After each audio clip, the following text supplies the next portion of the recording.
I would like to start by making a reference to what we discussed yesterday in the two sessions that we had.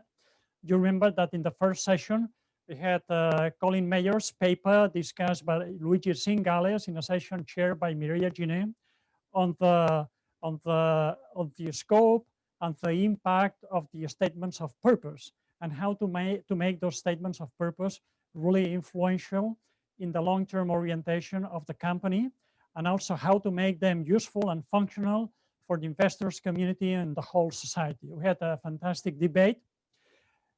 Second session yesterday was on more specific dimensions of financial valuation, the role of corporate finance in trying to assess purpose, and more specifically, Professor Patrick Bolton discussed in his paper how carbon emissions show some relationship with corporate performance and with the evolution of the share price of the companies considered in the sample that he analyzed.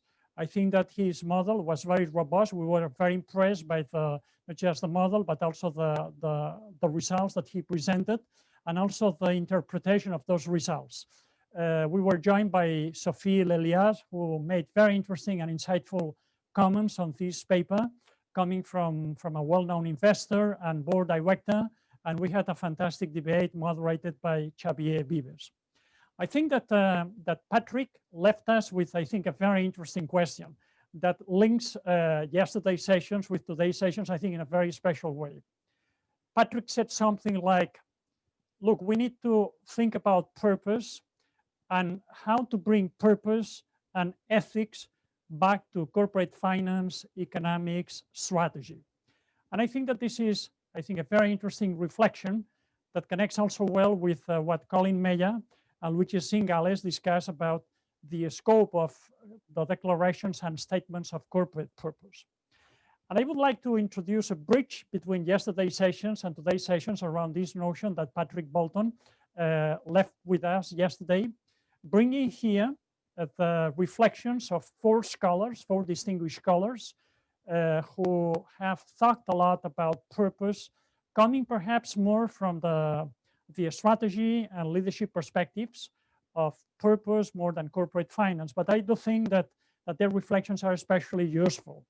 The first come from Chris Bartlett and the late Sumantra Ghoshal in a well-known article back in 1994 that later on was part of a book that they published in 1997, a very influential book in strategic management, where they define that purpose is the statement of a company's moral response to its broad responsibilities, not a moral plan for exploiting commercial opportunities.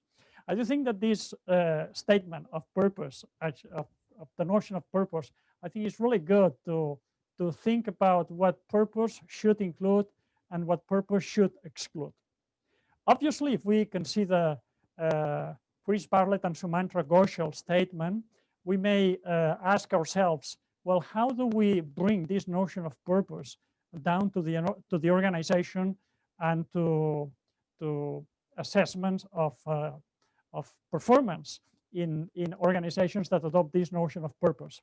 I think that Juan Antonio Pérez López, who was a professor at IESE Business School, he was the dean between 1978 and 1984, deeply influenced by some Harvard scholars such as Chester Barner and Ken Andrews, wrote a very influential book where he defines purpose as some specific real needs that an organization wants to serve through their products and services. And he had something that I think is very interesting. He said purpose should include some indicator of effectiveness and efficiency, should promote cooperation among the different parties in an organization, especially employees, should foster learning, and should promote trust as well. So I think that this is gives us some additional dimensions when we think about purpose. And the third quote comes from Ken Andrews, one of the founding fathers of modern contemporary corporate strategy.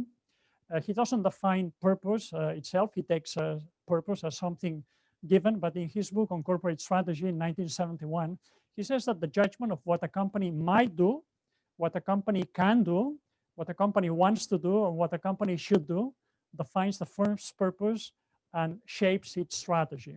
I think it's also interesting that Ken Andrews actually helps us think about somehow not purpose in general, but purpose in terms of the boundaries that the company has, the resources and capabilities that it has at its disposal.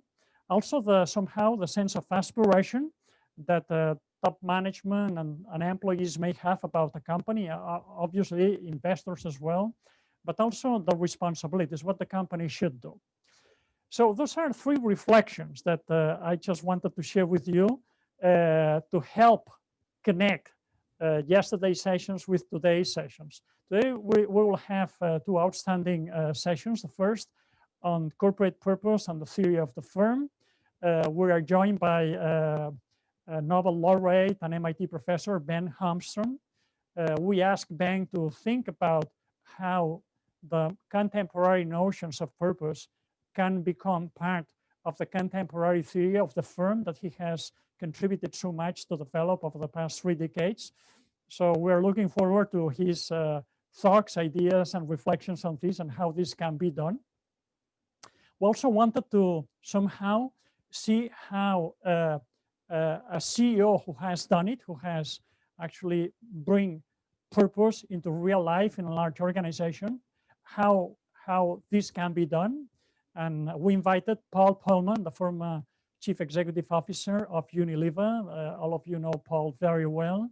Paul was the CEO of Unilever between 2009 and 2019 for 10 years. And since the very beginning, he adopted a very ambitious notion of purpose. He adopted some key dimensions on ESG factors included in the Unilever Sustainable Living Plan that became somehow a reference in this world of purpose, sustainability, and multi-stakeholder management. So we are, I think, very, very privileged to have in this session both Ben Holmstrom and Paul Polman.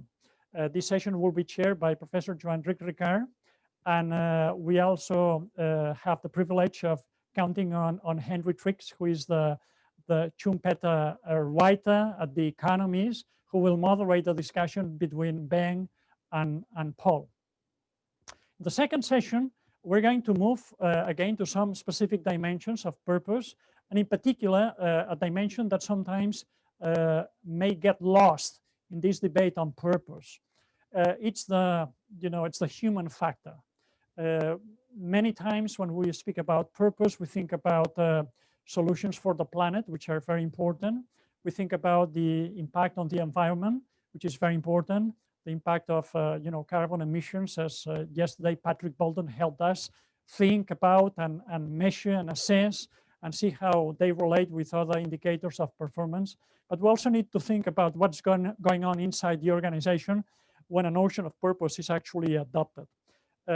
We have the privilege in this session to count on Claudine Gartenberg, who has done outstanding work on trying to assess how purpose actually influences the engagement and commitment of employees in an organization.